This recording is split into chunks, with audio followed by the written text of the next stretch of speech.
Bonjour à tous, nous allons maintenant pouvoir commencer. Je suis Thomas Bonnier, ingénieur d'affaires chez BIPP Consulting. Je vous souhaite la bienvenue pour ce webinaire qui a pour objectif de vous donner toutes les bonnes pratiques pour réussir votre projet d'intégration avec Talend. Ce webinaire se déroulera en 4 étapes. Tout d'abord, je ferai une présentation rapide de la société, puis je passerai la main à Anne-Gaëlle, notre experte Talend, qui commencera par rappeler les problématiques du processus d'intégration et qui vous montrera ensuite concrètement comment gérer ces problématiques grâce à Talend.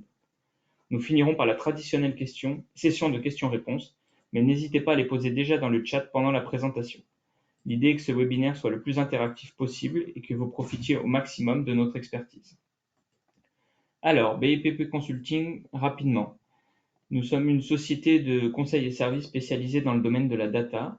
Nous existons depuis 2009 et nous avons 2 agences, une historique à Lyon et une toute nouvelle à Aix-en-Provence. BIPP Consulting, c'est 25 collaborateurs, dont une grosse vingtaine de consultants sur les différentes technologies de nos 12 partenaires. Nous avons plus de 100 clients à travers la France, mais principalement dans le quart sud-est. L'idée étant vraiment d'être au plus proche de nos clients. Nous adressons 4 sujets principaux. Premièrement, nous intervenons sur la partie data management qui nous intéresse aujourd'hui et qui consiste en l'extraction de différentes sources, au retraitement et au stockage de la donnée. Deuxièmement, nous apportons notre expertise sur la partie data visualisation ou anciennement BI, dont le but est la création de tableaux de bord d'analyse et de reporting basés sur vos indicateurs clés. Nous travaillons avec les 4 principaux acteurs du marché, à savoir Power BI, DigDash, Qlik et Tableau. Ensuite, nous accompagnons aussi vos directions financières et de contrôle de gestion dans la mise en place de solutions dites d'EPM, qui permettent d'optimiser le processus budgétaire en simplifiant les remontées budgétaires avec de la saisie, en important les fonctions de simulation, versionning et workflow, ainsi qu'en autorisant le chargement automatique des données du réel. À noter que ces solutions d'EPM se couplent très bien avec les solutions de DataVis pour un partage de l'information optimal. Pour finir, nous faisons un peu de data science en accompagnant nos clients sur des problématiques d'analyse de données, en s'appuyant sur les fonctions statistiques proposées par les outils tels que DataIQ et Alteryx. Par exemple, pour mettre en évidence des corrélations entre les données pouvant expliquer des accidents du travail, des pannes de machines, etc. Après nos cœurs de métier, voici les différents services que nous proposons. L'idée générale est de vous accompagner durant toute la phase de votre projet. Donc depuis la formalisation de besoins et l'aide au choix de la solution, jusqu'à la partie formation et support. J'ouvre juste une petite parenthèse par rapport au choix de la solution. Nous sommes complètement indépendants de nos partenaires. Donc nous saurons vous présenter la solution qui s'intégrera le mieux à votre contexte et qui répondra le mieux à vos problématiques. Le tout est réalisable au forfait ou en régie, à temps partiel ou à temps plein, suivant l'avancement, la maturité et les besoins de vos projets. Ça y est, je passe maintenant la main à Anne-Gaëlle qui va rentrer dans le vif du sujet et vous expliquer comment bien débuter et organiser un projet d'intégration grâce à notre partenaire Talend. Bonjour à tous. Aujourd'hui, nous allons étudier la problématique de comment bien débuter un projet d'intégration avec Talend. J'ai découpé les objectifs en 3 parties et nous allons évoquer les différents questionnements que l'on peut avoir quand on débute un projet pour le réussir. Bien débuter donc son projet, ça va passer par 3 grandes étapes. La préparation du projet au niveau des bases de données, du projet Talend en lui-même, mais également les nomenclatures.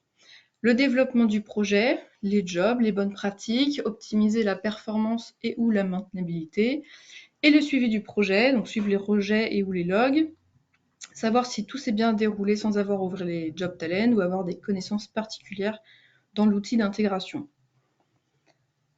Les différentes problématiques que l'on va rencontrer au démarrage d'un projet sont assez diverses. On peut tout d'abord se demander quelles sont les bonnes pratiques à connaître pour démarrer sereinement son projet. On peut ensuite réfléchir en termes d'optimisation du projet, pour pouvoir gagner en performance par exemple, mais également les règles à suivre pour s'assurer de la maintenabilité du projet. C'est un point important parce qu'il est essentiel que le projet, une fois lancé, puisse être repris en cas d'évolution, mais aussi facilement débuggable s'il y a des problèmes, ou même que le projet soit compréhensible par une autre personne que le développeur initial si jamais il y avait un changement d'équipe en cours de projet. Il y a aussi la question du suivi du projet. Comment faire pour que des métiers puissent suivre ou du moins alerter en cas de problème de leurs données? Comment suivre facilement plusieurs projets d'intégration sans avoir à ouvrir tous les jobs ou aller vérifier manuellement toutes les tables qui ont été intégrées, par exemple. Maintenant que nous avons évoqué les problématiques liées au démarrage d'un projet d'intégration, on va rentrer dans le vif du sujet avec la présentation rapide de la solution Talend, les réponses apportées aux questionnements précédents, donc par étapes, comme je l'ai dit à l'instant, donc préparation projet, du développement et suivi. Et pour chaque étape, on fera une partie de démonstration avec des jump Talend qui illustrent les différentes problématiques. Talend donc a été fondé en 2005 par 2 ingénieurs français qui sont ensuite partis aux États-Unis pour le financement. Leur démarche à la base était de créer un logiciel open source. Aujourd'hui, il y a une version gratuite, mais également une version payante. Suivant les modules, qu'on verra un tout petit peu ensuite, les différences entre les deux versions sont plus ou moins importantes. Talend est utilisé par plus de 7250 clients dans le monde et un réseau mondial assez développé avec plus de 300 partenaires, ce qui nous donne vraiment un aspect communauté qui est très pratique et qui est une communauté très développée dans le monde. Selon le classement Gartner des outils d'intégration de données, Talend est situé parmi les leaders, notamment avec Informatica, Oracle ou encore Microsoft. Comme vous le savez, Talend, c'est un outil d'exploitation de données. Son objectif est d'assurer le transfert de données entre systèmes sources et cibles. L'idée est de garantir l'extraction automatique des données sources, la cohérence des données transmises, les transformations et consolidations éventuelles de données et le chargement des données dans le système cible. Comme illustré, les sources peuvent être diverses, des bases de données, MySQL, SQL Server, Oracle, etc. Des fichiers plats, que ce soit des CSV, des Excel, des XML, des JSON, mais également des API, donc des applications.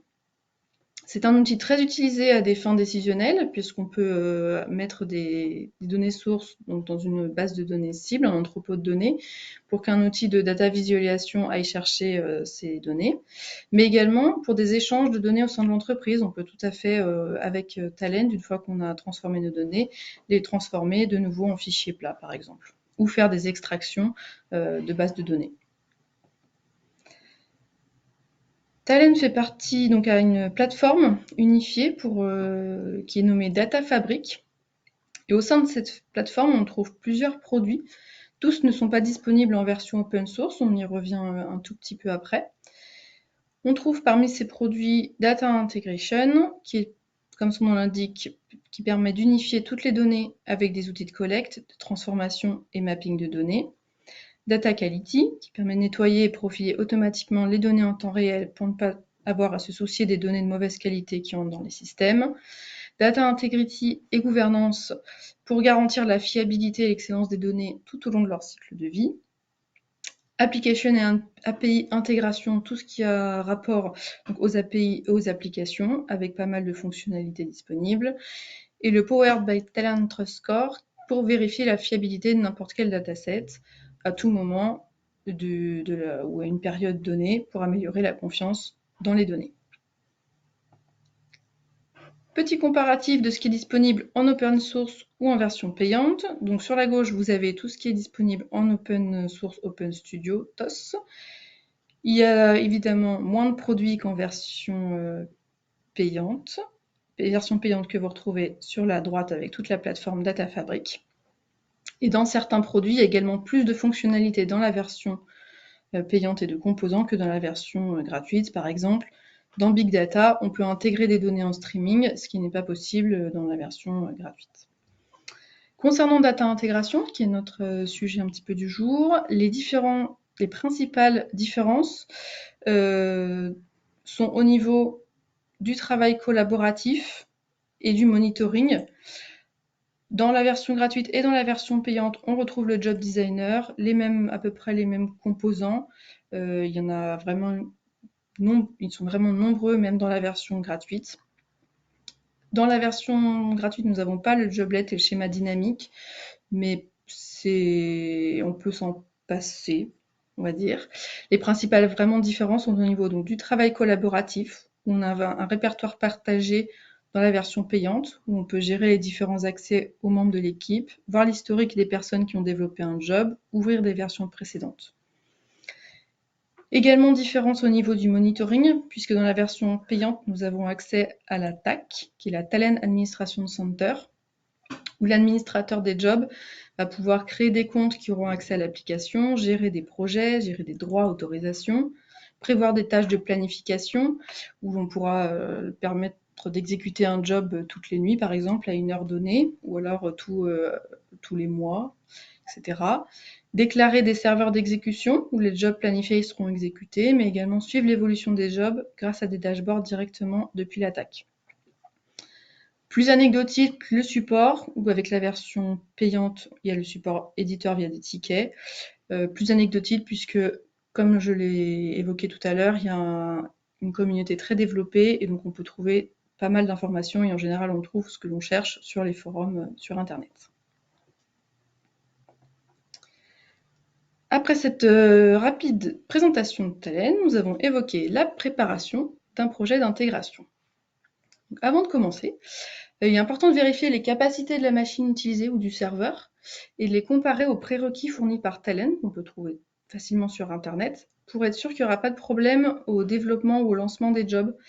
C'est basique, mais assez indispensable pour ne pas avoir de surprise au moment du développement. Ensuite, il s'agit d'initier un modèle de données en ajoutant des champs techniques dans les tables. Ça peut être des noms de jobs, la source, date d'intégration, date de mise à jour, en s'assurant qu'il y a des clés primaires dans toutes les tables et pas seulement des ID auto-incrémentés, par exemple, en se mettant d'accord sur une convention de nommage, que ce soit pour les champs, par exemple DT pour date ou PK pour les clés primaires.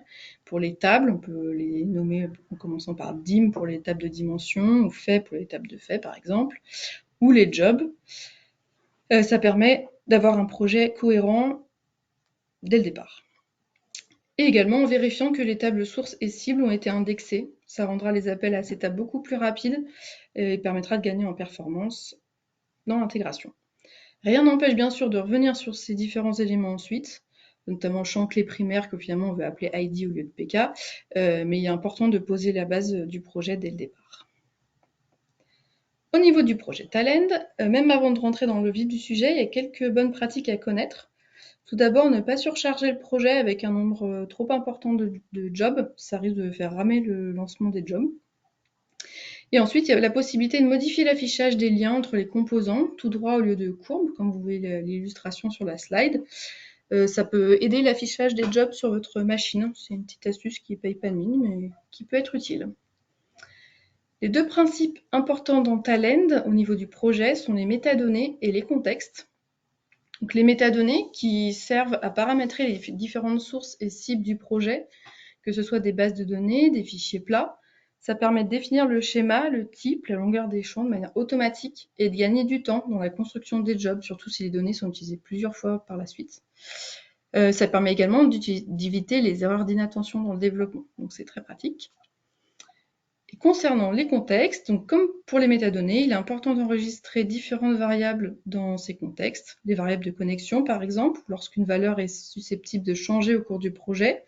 Lorsqu'il y a plusieurs environnements, on peut définir des variables différentes en fonction de dev, val, prod, etc. Elles peuvent être implicites, donc définies en dehors du job et importées dans celui-ci. Donc, ce qui est pas mal quand on souhaite modifier ces variables sans ouvrir Talend ou même le job, ou explicites, elles sont définies directement dans Talend. C'est un gain de temps durant le développement, pendant les phases de test, et surtout très utile pour la maintenabilité. On va passer à une partie de démonstration pour que ce soit plus clair, avec l'utilisation du contexte implicite tout d'abord. Donc, j'ai fait appel à une petite métadonnée que j'ai défini ici. Donc j'ai défini ma connexion, ma source data. Ici, j'ai ma table sondes et hop, nous pouvons voir ici que le schéma est déjà défini. Donc je sais le nombre de champs qu'il va y avoir dans ma table, leur type, la longueur, etc. Et ça permet juste de faire un glisser-déposer dans l'interface de Talend pour avoir ma source. Donc ce que je disais, ça permet d'éviter les erreurs d'inattention puisque tout est déjà défini. Donc mes contextes. Sans utilisation de contexte, pour aller chercher ma table, je suis obligée de remplir à la main à chaque fois toutes les caractéristiques qui vont me permettre de me connecter à cette table. Ce qui est pas mal quand on n'a qu'une. Quand il y en a déjà plus d'une, ça devient compliqué. Et pour éviter les erreurs, c'est pas mal de les mettre dans des contextes. Les contextes qui se situent ici sur la gauche. Ici, j'ai défini mes petits contextes implicites où j'ai les différentes variables dont je vais avoir besoin. Donc l'os, le port, etc. Les valeurs sont vides puisqu'on va aller les chercher dans un fichier externe. Je vous ai mis une petite image ici de mon fichier. Donc j'ai toutes mes différentes variables et leurs caractéristiques en face. La principale, on va dire, principal inconvénient de ce fichier implicite, c'est qu'il faut en général le sécuriser puisque le mot de passe est en clair. Donc là, ici, c'est pour ça que j'ai fait une image. Mais ça peut être utile de le sécuriser si vous ne voulez pas que ce soit partagé avec tout le monde. Pour aller chercher mon contexte implicite, il suffit de lui indiquer que je vais chercher mon petit texte. Hop. Il actualise mes jobs. Et ici, je vais donc pouvoir directement lui indiquer d'aller chercher les variables dans les contextes qui vont bien et ne plus les indiquer à la main. Donc ça évite principalement les erreurs. Hop. Et si tout va bien, si je lance, voilà. Donc là, j'ai mis un petit T logro qui permet juste d'afficher ce qui se passe. Donc c'est pas très intéressant, mais c'est juste pour montrer l'utilisation des contextes. Il me met bien la même chose, il trouve la même chose, ce qui est plutôt rassurant. Pour les contextes explicites, c'est le même principe, il faut les définir dans les contextes, bien sûr, mais ici, la seule chose qui change, c'est que mes contextes sont directement définis dans Talend. Si je veux les changer, il faut que j'ouvre Talend. Voilà, c'est la principale différence. Ici, j'ai mis 2 environnements dev et prod pour vous montrer, mais c'est plus pour le test. Et donc ici, je remplis mes différentes variables. Donc c'est pareil, ça s'appelle contexte, avec les noms qui vont bien. J'ai juste différencié, donc là je ne l'ai pas appelé implicite pour que ce soit plus clair, et ici j'appelle bien mes contextes implicites. Je les ai mis dans un pré-job pour que ce soit plus cohérent avec les bonnes pratiques. Tac. Donc là, je n'appelle pas le contexte explicite. Oh là là. Je n'appelle pas le contexte implicite, mais explicite. Donc je peux déconnecter ma connexion. Ça va lui permettre d'être plus rapide. Hop, et normalement, si tout va bien, là encore. Non, ça ne va pas bien. Il va trouver ici, dans les contextes, ce qu'il le faut. Bon, là, il y a un souci. Hop, oui, évidemment, parce qu'il faut lui indiquer. Ah. Si je n'utilise, comme j'ai fait tout à l'heure, je mets les variables directement ici. Comme j'ai défini mes variables dans le pré-job, je lui demande d'utiliser une connexion existante. Et si je ne lui dis pas laquelle prendre, forcément, il est perdu. Hop, voilà. D'autres contextes que l'on peut ajouter, on peut ajouter d'autres variables que l'ouverture à des bases de données. Par exemple, ici, j'ai indiqué un chemin de répertoire test ou un nombre de lignes. Par exemple, je veux prendre que 10 lignes. Donc là, je lui mets ici. Hop, et dans mon fichier, donc là, j'appelle un fichier délimité, je lui rentre ici le nombre de lignes avec le contexte. Ça évite d'avoir à ouvrir le job, puis aller chercher dans le composant pour changer le nombre de lignes que je souhaite. C'est le côté pratique des contextes. De même, hop, on peut les remplir directement dans le job si on est sûr que notre variable de contexte ne sera utilisée que dans ce job. Ici, j'ai rempli une limite d'âge que je vais ensuite utiliser par exemple dans le tmap. Hop. Donc ici, ma variable d'âge, je veux prendre toutes celles qui sont supérieures à mon contexte de limite âge. Et je n'ai pas, si je veux changer cette limite d'âge, à rouvrir le job, rouvrir le composant, aller chercher, etc.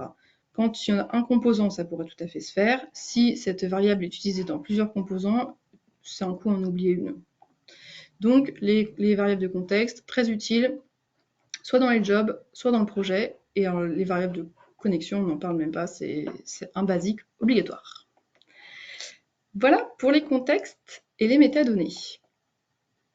Une fois que le projet est préparé, les différentes connexions établies, les contextes déclarés, on peut vraiment commencer le développement du projet. Et souvent, ça se passe en premier par une extraction, que ce soit des bases de données, des fichiers plats, etc. Les recommandations sont les mêmes. On utilise des pré-jobs et des post-jobs, comme vous venez de le voir au final. Les noms sont assez parlants. Le pré-job pour se connecter à une base de données, par exemple, on fait la connexion qu'une fois depuis la métadonnée en glissant-déposant.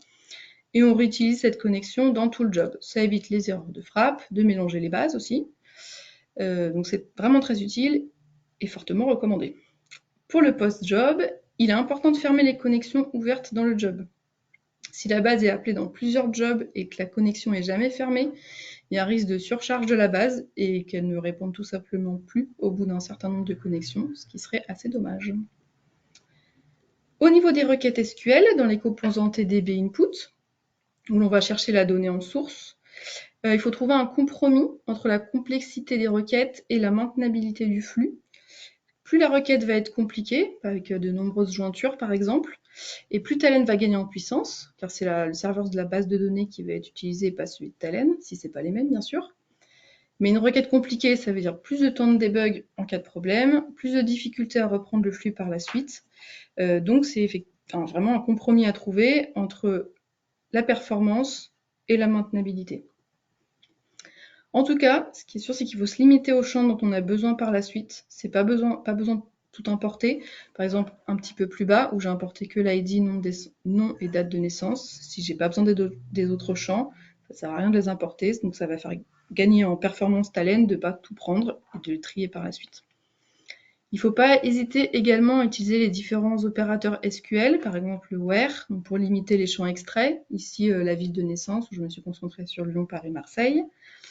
Et également l'opérateur limit, qui permet d'avoir un échantillon de la donnée pour faire un test du flux, par exemple. On n'a pas forcément besoin, si on veut tester le fonctionnement de notre flux, de prendre toute la donnée de la table, mais juste un échantillon. Et donc, ça peut être très pratique d'utiliser ça directement dans un TDB input avec les requêtes SQL. Au niveau de l'insertion en base de données, il faut privilégier la création des tables en base. En effet, Talend propose de créer la table ou supprimer, créer la table, etc. C'est les différentes lignes que j'ai surlignées en jaune dans la slide. On vous ne le conseille pas forcément, puisqu'il y a un risque que les types de champs ne soient pas strictement ceux souhaités, par exemple entre float, double ou décimal, ou encore integer et integer unsigned. Talend va en faire un peu qu'à sa tête, et ce ne sera pas forcément les champs que vous souhaitez exactement. Donc on vous conseille plutôt de privilégier la création des tables directement en base. Il peut être intéressant, si le nombre de lignes de la table est très important, de faire une insertion en incrémental. Ça permet de ne pas recharger les données déjà présentes en cible, mais de ne mettre que les nouvelles données, ou éventuellement mettre à jour les données existantes s'il a lieu. Parce qu'on a le choix donc dans l'insertion de faire un trunket, donc on vide la table cible et on réinsère toutes les données, ou de ne pas vider la table, de garder les données déjà présentes et de faire d'insérer donc en incrémental, d'insérer les nouvelles données uniquement ou de mettre à jour les données existantes si elles ont été mises à jour en source. L'avantage, évidemment, c'est de ne pas recharger les données déjà présentes, donc de gagner du temps. L'inconvénient, c'est que ça complexifie un tout petit peu la gestion de données, puisque par exemple, il n'y a pas de suppression de données automatique. Donc si une ligne est plus présente en source, elle y est toujours en cible. Donc il faut mettre en place une petite réflexion, par exemple mettre des flags ou un champ pour dire que cette ligne est désactivée, par exemple, que du coup elle n'existe plus en source, et donc que la cible, c'est obsolète. Donc il y a bien sûr toujours des solutions, mais c'est juste une petite réflexion à avoir. À noter que l'incrémental, c'est très utile pour faire de l'historisation, par exemple, où on peut, sur les données qui sont mises à jour, les insérer, mettre pareil un petit champ pour dire bon, bah, celle-là, elle a changé à cette date-là. Et cela nécessite forcément d'avoir un champ redaté dans la table source. Il faut forcément un champ de date où on puisse se baser pour pouvoir dire on prend que la donnée à partir de cette date-là. Je vous propose de passer à la partie démonstration. Hop. Alors, autre chose qui peut être intéressant et en bonne pratique, c'est de mettre en place des codes couleurs pour s'y retrouver facilement et d'améliorer la maintenabilité. Donc par exemple, ici, j'ai choisi de mettre tout ce qui était rapport aux bases de données en orange. Donc ici, ma connexion, ici, ma fermeture, et ici, mon commit, où il va mettre les données dans la base de données. Mes erreurs ou warnings sont en rouge, assez classique, pour une visualisation rapide. Les logs, où je raconte ce qui se passe dans mon job, je les ai mis en violet. Et toutes ce qui va être règles de gestion, insertion, etc. en vert. C'est tout à fait un choix personnel, mais ça peut être pas mal, par exemple au début du projet, de se mettre d'accord sur, là encore, une nomenclature, une manière de faire pour que tous les jobs d'un projet soient faits de la même façon. Il faut également ne pas dépasser un certain nombre de composants dans un job. Par exemple, une trentaine, c'est déjà beaucoup. Déjà, c'est plus difficile à maintenir, parce qu'on n'y voit rien. Et Talend est susceptible d'avoir une erreur pas très intéressante qui va de toute façon vous obliger à découper votre job en plusieurs. Donc le maître mot, c'est simplicité, et s'il y a trop de composants, on coupe les jobs en deux. Hop, je peux vous montrer un petit job où on fait une jointure. Donc là, j'ai fait dans le pré-job ma connexion à ma table, à ma base source, ma base cible. On peut tout à fait les faire l'une à la suite de l'autre. Et où je joins une table qui vient de ma base, donc en local, à un fichier Excel, par exemple, tout à fait possible. Ça aurait été plus joli que je le mette dans un contexte, par exemple, mon nom, mais c'est pour la démonstration, nous allons dire. Hop, la jointure se fait juste sur un champ code de région, donc il se passe pour le coup pas grand-chose dans mon tmap. Juste, j'ai mis la date d'intégration du jour. Je ne mets rien dans la date d'update puisque là, c'est pas forcément la question. Je mets le nom du job et je mets en source d'où ça vient, s'il n'y a pas dans la table source ce qui s'y passe. Voilà, donc Talend peut tout à fait gérer dans un même job des sources différentes. Donc soit base de données ou fichier plat, par exemple. Donc là, il est content, j'ai pas mis de log, c'est dommage, mais on voit que tout est vert. J'ai des petits OK dans mes liens, donc c'est que tout va bien. Autre bonne pratique, renommer les liens, justement les rows ici, là, cette petite chose, va de base se nommer row 1, row 2, row 3, etc. C'est pas très clair, donc le mieux c'est de les renommer pour que ce soit plus clair. Donc là, je lui dis que c'était la data venant de summer, etc., sortie summer. Idem, on peut renommer les composants pour que ce soit plus clair. De base, ils vont s'appeler tConvertType, tMap, etc. C'est pas mal de les renommer avec ce qu'ils font. Par exemple ici, concaténation nom-prénom. Bon, moi, j'ai même pas besoin d'ouvrir le tMap pour savoir ce qui s'y passe dedans. C'est pratique. Autre petite chose concernant les tmaps, non, c'est pas celui-là que je voulais ouvrir. Le tmap, c'est le composant un petit peu phare de Talend, qui est vraiment très performant, mais également très gourmand. Donc dans la mesure du possible, il faut diminuer le nombre de tmaps, autant faire se peut. Donc s'il y en a deux, par exemple ici j'ai une concaténation nom-prénom et un calcul d'âge, on peut tout à fait le faire dans un seul tmap, où c'est hop, donc pas beaucoup plus compliqué. Plutôt que de faire les deux règles de gestion dans deux tmaps séparés, on les fait dans le même. Et on peut même aller plus loin, ou s'il n'y a pas de règles de gestion trop complexes, on peut tout à fait faire ça dans un autre composant qui s'appelle le tjavaro, qui est moins gourmand que le tmap et donc gagner en performance. Évidemment, on ne va pas tout faire en Java, puisque sinon Talend n'aurait plus d'utilité et ce serait juste pas clair du tout. Mais ça peut permettre de gagner en performance sur des jobs qui sont un petit peu limites, par exemple. Au niveau de l'incrémental, hop, nous y venons. Il y a différentes manières de fonctionner. Donc là, j'ai juste une petite insertion en base de données. Ma base est vide à la base, donc je vais insérer quelques données pour ensuite pouvoir faire éventuellement de l'insert hors update. J'ai toujours ma jointure sur ma région des Olympiades. Et ici, j'ai ma jointure, donc insert hors update. Je fais mon lien sur l'ID, qui est ma clé dans ma table, en inner join. Si il ne trouve pas de lien entre les deux, ça veut dire que ma donnée n'est pas présente en cible. Dans ce cas-là, il insère la donnée. Il met une date d'intégration, il met le job name et la source, etc. Si il trouve une correspondance entre ces deux, ça veut dire que la donnée est déjà présente en cible. Et dans ce cas-là, il faut l'update, la mettre à jour. Donc, il reprend l'ancienne ID, puisque l'ID ne va pas changer, puisque c'est ma clé primaire. Et il reprend toutes les autres données qu'il met à jour. Je ne remets pas la date d'intégration puisque c'est ma donnée d'intégration, je ne veux pas la changer, je veux savoir quand est-ce qu'elle a été intégrée la première fois. Par contre, je mets une date de mise à jour de la donnée. Ça part en insert ou en update. L'intérêt de faire avec 2 liens, c'est qu'on peut ensuite faire des règles de gestion, on peut faire des choses supplémentaires sur l'update. Par exemple, pour historiser, on pourrait rajouter derrière ce row, ce lien, un tmap pour de même soit insérer la donnée vraiment en mettant un flag à 1 par exemple, comme quoi ça a été mis à jour, soit insérer une nouvelle donnée figée pour l'historiser, pour dire elle a changé à cette date-là et l'ancienne valeur c'était ça. Autre manière de faire sans avoir 2 liens, c'est de laisser donc le même mapping, toujours avec la jointure sur l'ID, et de faire directement un insert or update ici. Parce que hop, je vous ai pas fait remarquer que donc ici j'avais que mon action sur les données, un insert, et ici c'était que un update.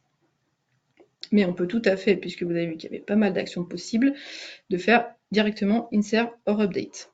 Dans ce cas-là, il n'y a qu'un seul lien, et c'est via les logs, ici, que l'on va savoir exactement ce qui a été inséré ou update. Puisque si je le lance, hop, donc il est en train de remplir, là il m'a rempli mes petits échantillons, j'ai mis 600 lignes au départ. Là je vois qu'il y a 400 lignes qui ont été insérées, j'avais 1000 lignes en source, et 600 lignes qui ont été update. Dans celui-ci, eh ben, je vois juste qu'il y avait 2000 lignes en source et qu'il m'a mis 1998 lignes en cible. Mais je ne sais pas lesquelles ont été insérées et lesquelles ont été mises à jour. Pour ça, il faut aller voir ici dans mes petits logs. Hop, le nombre de lignes insérées, donc il y en avait 998 et il y en a 1000 qui ont été mises à jour. Voilà pour la partie incrémentale. On va repartir sur notre présentation. Une fois que nous avons développé le job, c'est important de mettre en place des actions pour le suivre facilement. Donc, actions dont certaines sont à mettre en place au cours du développement pour bien faire. C'est notamment la gestion des rejets. Donc, c'est la redirection des données lorsqu'elle est incomplète ou incompatible avec le bon déroulement du flux. Il y a une réflexion en amont à avoir pour cette gestion, notamment des petites. On peut se poser des questions. Est-ce qu'une table de rejet est créée par projet? Est-ce qu'une table de rejet est créée par table, par job? Est-ce que cette table ou ces tables sont vidées au bout d'un certain temps? Est-ce qu'elles sont mises à jour?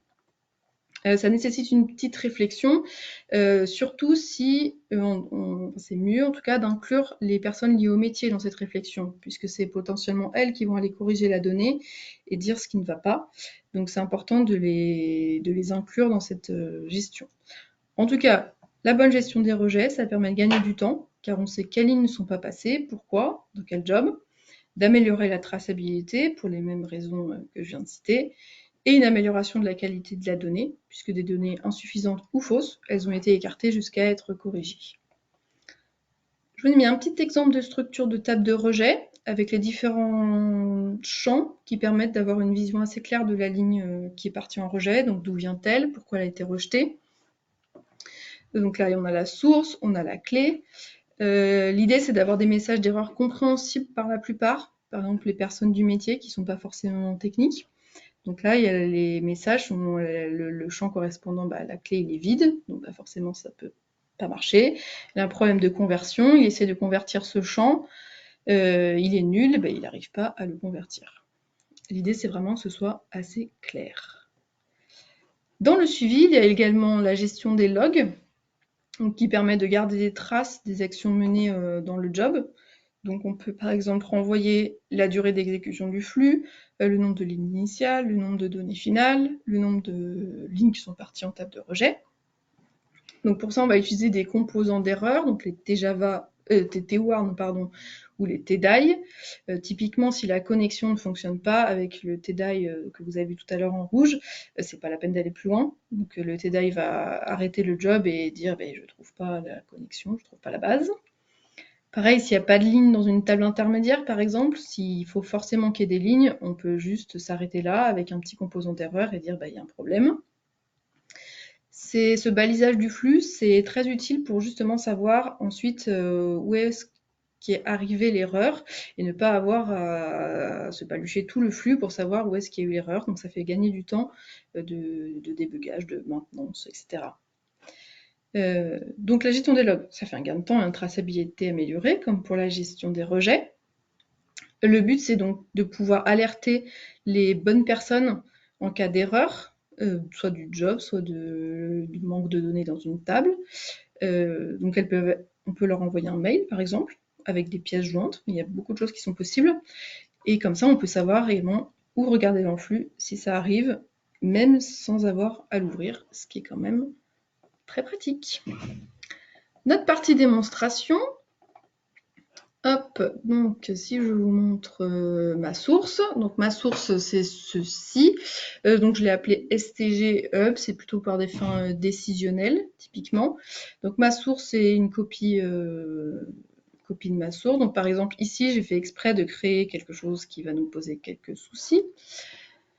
Donc dans mon job, pré-job, post-job, comme d'habitude, on appelle les données sources, on va filtrer suivant ce composant, CCCO. S'il est nul, ça partira ici en rejet. Hop, avec un petit tmap qui nous permet ici de mettre les champs dont on vient de parler. Donc d'où ça vient, le petit message, que ce soit clair, quand est-ce que c'est arrivé, etc. La compliance, c'est des règles de gestion. Donc là, c'est vraiment tout basique. Si tu veux bien, hop, là. C'est tout basique, j'ai juste fait une concaténation de 2 champs pour créer ma clé primaire. Voilà. Ça peut bien sûr être beaucoup plus compliqué. L'unicité, je vérifie l'unicité de ma clé primaire. Si c'est pas unique, c'est qu'il y a un problème, donc ça part en rejet. Et ensuite, je fais de l'insert or update dans ma table hub. Ici, c'est juste pour remarquer si ma donnée a disparu en source, ce que je vous disais tout à l'heure. Donc on fait une petite jointure inner join. S'il ne trouve pas de correspondance entre les deux, c'est que ma donnée a disparu en source, et dans ce cas-là, j'ai un petit champ qui passe à false au lieu de true, tout simplement. Alors, on va essayer de le lancer. Hop, normalement, il n'y a pas beaucoup de lignes. Voilà, donc il y a 9 lignes en source, et 7 lignes qui sont insérées, une ligne qui part en filter nul. Hop. Et donc si j'ouvre ma table de rejet, que je n'ai pas mise à jour du coup, mais c'est pas grave, donc c'est cette ligne ici, hop, contrainte de non-nullité, le champ qui correspond à la clé est vide. C'est assez clair, assez parlant pour qu'on puisse se dire oui zut, c'est dans ce job qu'il y a eu un problème et c'est ce champ qui nous pose des soucis.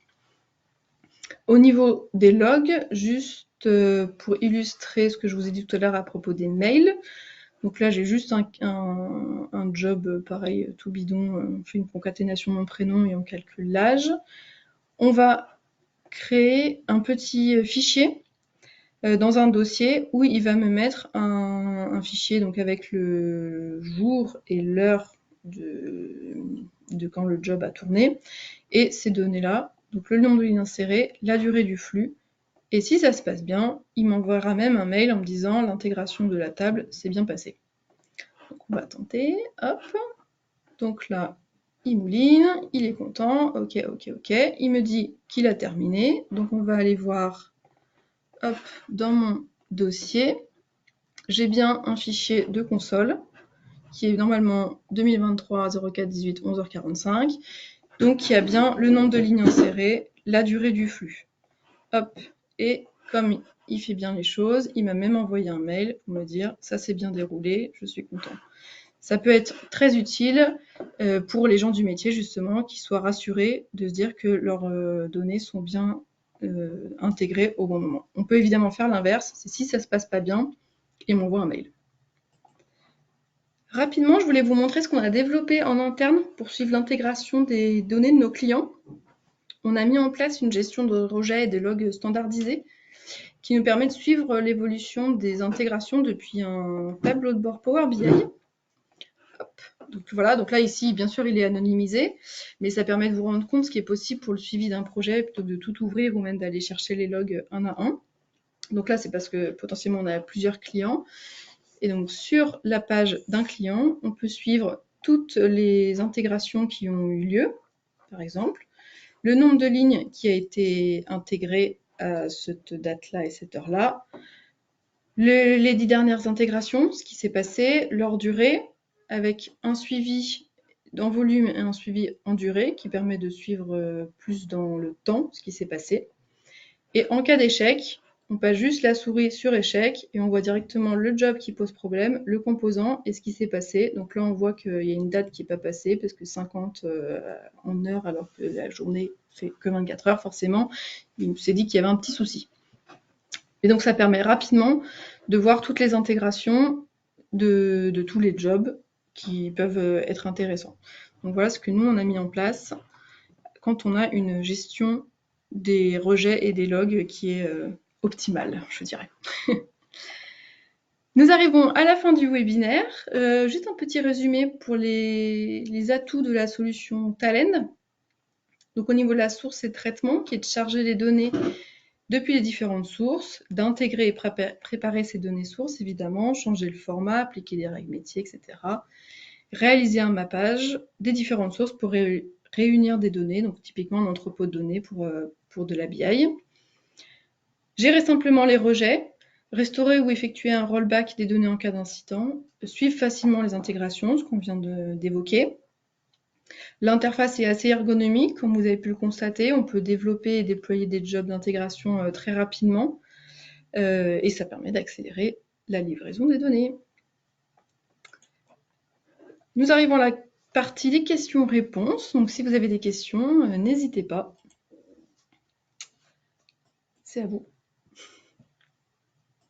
Bonjour, Laurence Dej. J'aurais aimé savoir au niveau des planifications, est-ce que les jobs peuvent se déclencher à une planification que l'on a envisagée, donc à tel jour, telle date, ou tous les jours à telle date?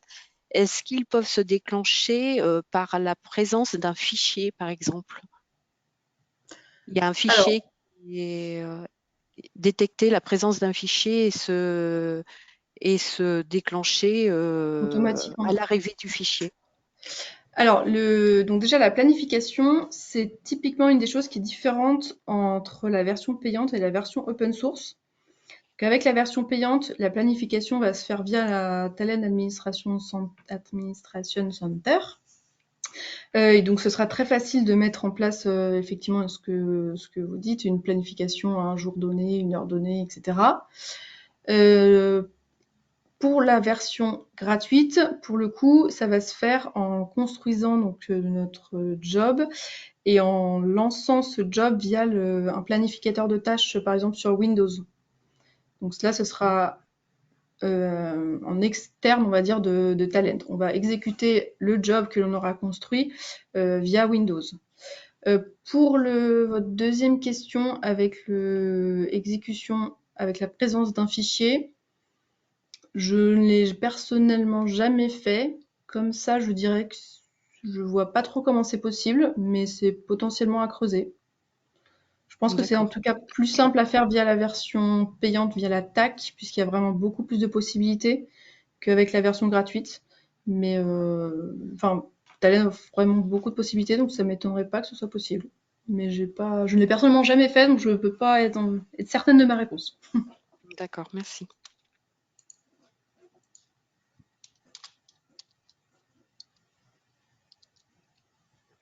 Si vous avez d'autres questions. Oui.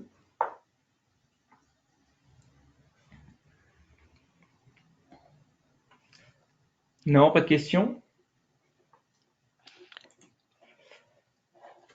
Bon, eh bien, grand Pardon, merci j'avais pas à activé mon Gaël. micro. Ah, pardon. Oui, Tout bon? j'avais une petite question, j'arrivais pas à activer mon micro, désolé. Vous avez fait une démonstration de Talent en fonctionnement ETL. J'ai vu que vous travaillez aussi du coup avec des solutions cloud. Est-ce que vous avez l'habitude de faire de l'ELT avec ces solutions-là, Alors, pour comme l'instant, Snowflake par exemple? oui, pour l'instant, non, effectivement, pas trop. On est plutôt en mode ETL chez nos différents clients, mais la version ELT se développe beaucoup. Et pour le coup, on passe pas forcément avec Talend, même s'il le fait, parce que il y a vraiment beaucoup d'autres logiciels qui sont possibles. Donc, bon, pour l'instant, on est surtout en version ETL chez nos clients, mais toutes les versions, enfin tout ce qui est rapport au cloud se développe vraiment très vite. Donc je pense que ça va venir et que même Talend va se développer dans cette direction. Ok, merci.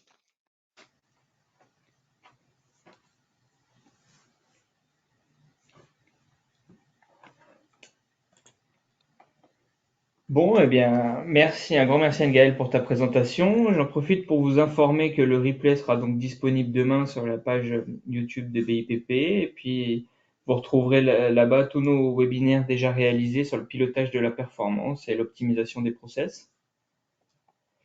Merci beaucoup à tous pour votre participation. N'hésitez pas à nous solliciter pour toutes questions et commentaires. Je suis à votre disposition, tout comme Laurent-Xavier Gus, notre directeur. J'espère que ce webinaire vous a plu, qu'il a été instructif. Il est maintenant temps d'y mettre fin. Donc, à bientôt pour de nouveaux webinaires. Au revoir. Merci à tous. Merci, Au au revoir. revoir.